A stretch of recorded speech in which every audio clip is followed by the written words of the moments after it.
여러분 안녕하세요.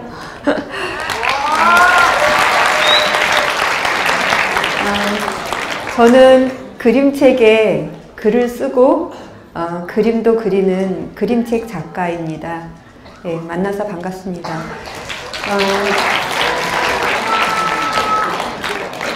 제가 오늘 할 이야기의 제목은 그림책 세상을 보는 창문입니다.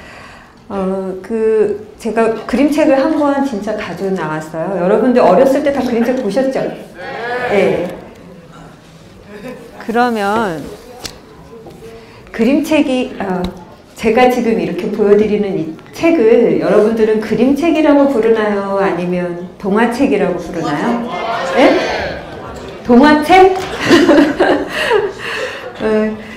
왜 이게 동화책이 아니고 저는 그림책이라고 이야기를 하냐면, 그림책은 0세에서 100세까지 보는 책이에요. 그래서 동화책 그러면 아이들만 보는 책인 것 같은데 이거는 어른들도 보는 책입니다. 그래서 그림책이라고 하는데, 이 그림책은 이렇게 딱 손에 잡으면 두께가 굉장히 얇지요. 이걸 읽는데 한 15분? 길어야 20분? 더 빨리 읽으면 5분만 해도 읽을 수 있는 책이에요. 근데 이 책 안에는 굉장히 많은 이야기가 들어있죠. 그러면 여러분들 혹시 그림책이란 게 뭘까? 라고 생각해 볼 때 가장 중심이 되는 두 가지 단어를 떠올릴 수 있을까요? 예, 그쵸. 그림책이니까 일단 그림이 들어가고, 또 하나는? 책. 그러면 또 하나. 그쵸, 글. 글이면 그게 꼭 이제 이야기인데, 그러면 이 그림책이라고 하는 거는 길어야 이 안에 본문 페이지가 한 48페이지 정도 되나? 그 정도 돼요. 그래서 앞에 표지부터 뒤에 표지까지 작가가 하고 싶은 이야기를 이 작은 책 안에 다 담습니다. 그러면 한번 이 책 안으로 한번 들어가 볼게요. 지금 여기 화면에 보는 것처럼 이거는 고양이하고 여자아이하고 뭔가 이야기가 이렇게 이제 시작되려고 하죠. 화면 그림에. 그래서 하얀 백지 위에 이렇게 그림이 그려지면 거기 뭐가 생기나요? 공간이 생겨요, 일단. 근데 공간이 생기는데 그 공간에 이걸 책장을 이렇게 한 장씩 제가 넘겨볼게요. 고양이는 나만 따라해. 내가 신문지 밑에 숨어도 문 뒤에 숨어도 나만 따라해. 꽃냄새를 맡을 때도 벌레를 내려다볼 때도 나만 따라해. 맨날 맨날. 저녁나절 엄마 오는 소린가 발걸음 소리에 귀 기울여 보아. 나도 고양이도. 이렇게 시간이 흐르면 그 다음에 진짜 뭐가 생겨나냐면 이야기가 생겨나요. 그래서 한 장의 그림을 보는 것과 다르게 그림책이라고 하는 거는 이렇게 책장을 이렇게 하나씩 넘기면서 그 안에 이야기가 만들어지고 보는 사람들이 그 이야기 속으로 이렇게 들어가게 되죠. 그래서 그 이야기 속에서 한참 놀다가 이제 다시 이렇게 나오게 되는데요. 여러분들이 좀 그림책이 갖고 있는, 제가 이렇게 읽어드렸지만 자세히 보면 글하고 그림하고 둘 관계가 굉장히 이렇게 긴장이 있어요. 제가 지금 이 화면을 읽어볼게요. 깜깜한 밤 무서워 이불 속으로 들어가면 고양이도 따라 들어와 내 몸에 기대어 고르릉 고르릉. 내 친구 고양이는 정말 나만 따라해.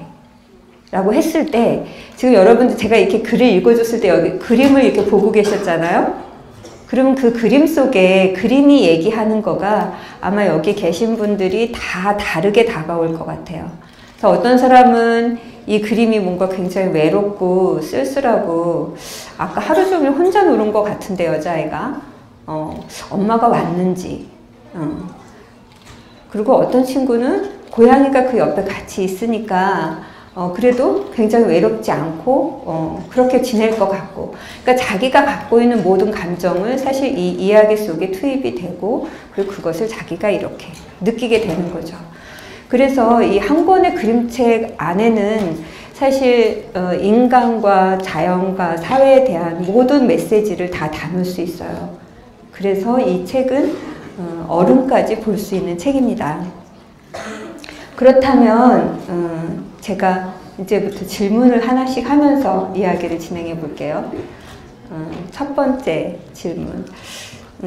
그럼 이게 이 그림책이라고 하는 게 저는 당연히 예술 장르라고 생각하거든요. 다른 영화나 만화나 사진이나 그림이나 이런 것과 같은. 그랬을 때 그럼 이 그림책이 다른 예술 장르와 어떤 점이 다를까요?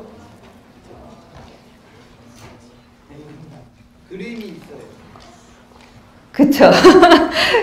그림이 있어요. 근데 그 그림은 미술관에 가서도 얼마든지 그림을 볼 수 있잖아요. 그죠? 근데 그 그림, 그냥 미술관에서 보는 어떤 회화 한 장의 그림과 이 그림책이라고 하는 것과 어떤 다른 점이 있을까요? 예? 아, 예. 제가 한 3가지 정도로 얘기해 보면, 첫 번째는 어쨌든 연속이 되죠. 책장을 이렇게 넘기니까, 아까 제가 보여드린 것처럼. 근데 그 안에 책장과 책장 사이에 사실 많은 이야기, 상상력을 만들어내요. 그래서 그 보는 사람이 그 책을 보고 또 보고 할 때마다 계속 그 안에 이야기를 만들어내죠. 그래서 이 책을 다 읽고도 이 책에 대한 결론은 그냥 자기가 만들어내는 것으로 할 수 있죠. 그러면 두 번째로 다른 점. 아까 어떤 분이 말씀하셨는데, 되게 쉬워요. 그쵸? 그림책이라고 하는 게. 보통 여러분들이 그 미술관에 가면 굉장히 어렵게 그림을 감상해야 되는 경우도 있죠. 근데 여기는 이야기가 있기 때문에 그림책이 되게 쉬워요. 그러면 그림책이 왜 쉬울까요? 그게 왜 다른 예술 장르와 다를까요?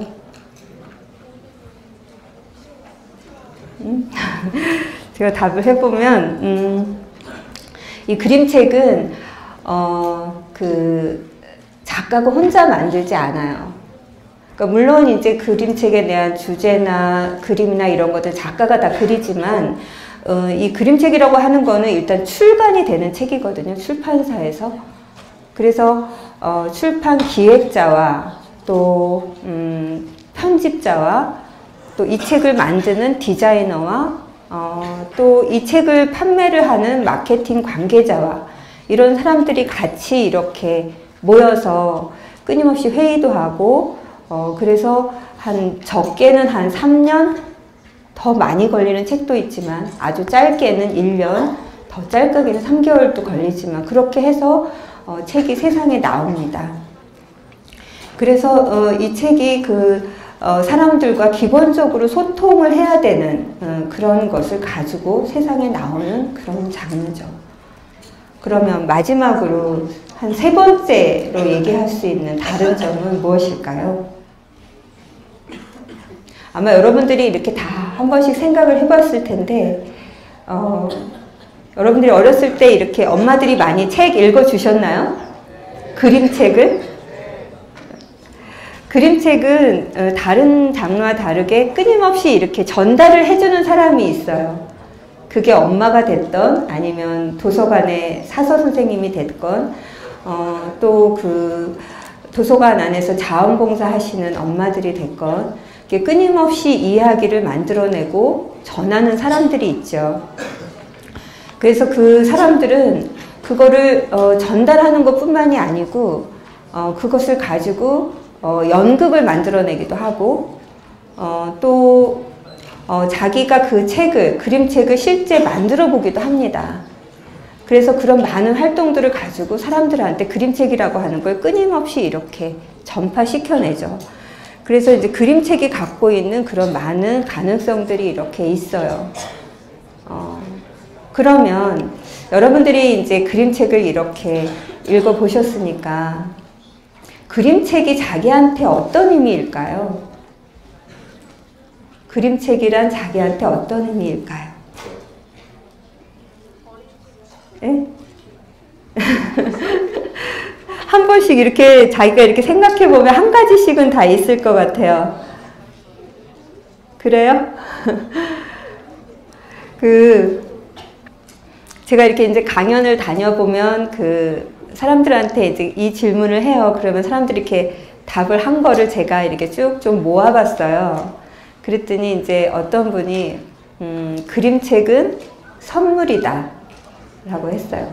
그럴 것 같죠? 그림책은, 추억이고 기억이다. 또, 그림책은,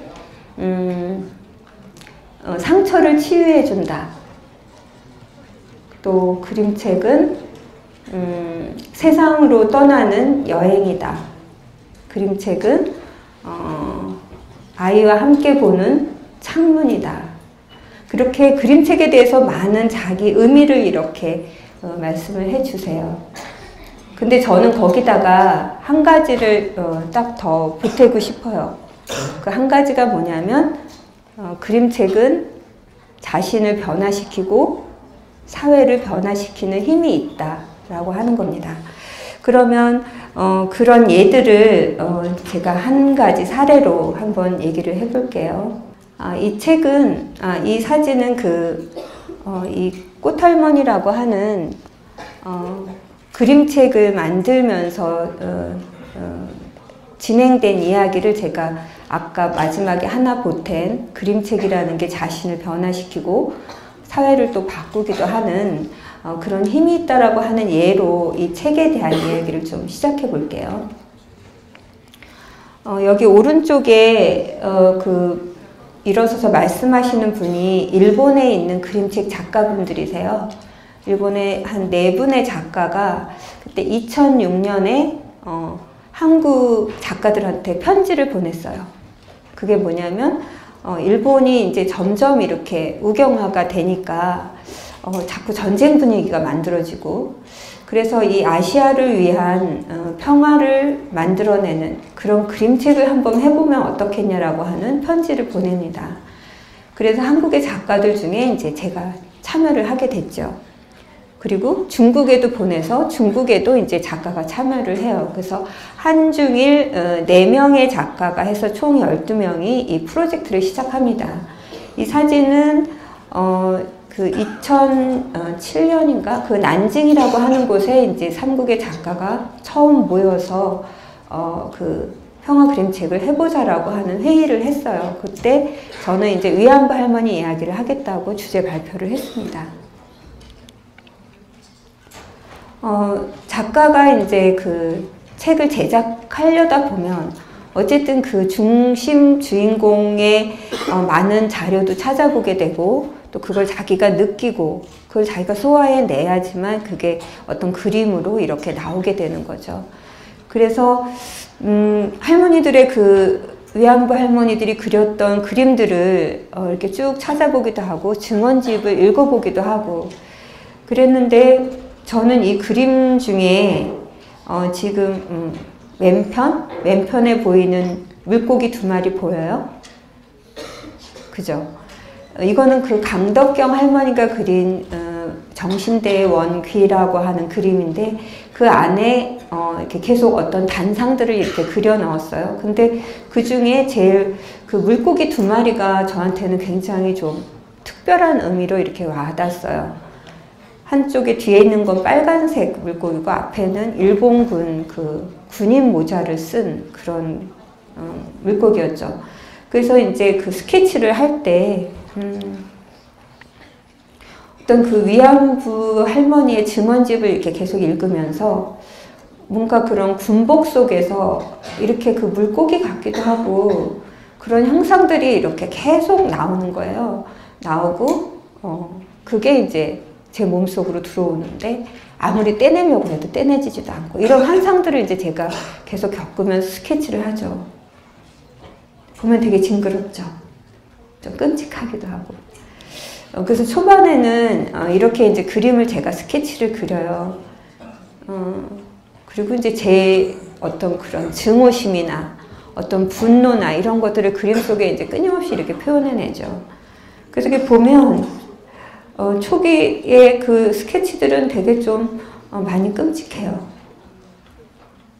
그리고 그것들을 이제 제가 이제 그림 그리면서 막 복수도 합니다. 어떻게 복수하냐면 여기 이렇게 검은 먹으로 이렇게 막 있는 거는 사실 막 이렇게 터트려서 죽이기도 하는 거거든요. 그래서 이렇게 막 터트려 죽이기도 하고 막 이렇게 해서 그거를 제가 끊임없이 이런 걸 이렇게 스케치를 하는데 이 스케치된 거를 가지고 미리 이렇게 책으로 되기 전에 더미북이라고 하는 가제본된 스케치로 만드는 걸 만들어요. 그래서 그걸 가지고 이제 사람들한테 이렇게 모니터링을 하거든요. 근데 사람들이 이 책을 보고 하는 말이 이렇게 끔찍한 거를 누가 돈 주고 사냐고. 그죠? 그래서 이제 제가 제 감정으로 이렇게 막 풀어내는 거 말고 어떻게 하면 사람들과 이 위안부 할머니 이야기를 가지고 소통을 할 수 있을까를 이제 고민을 하게 되죠.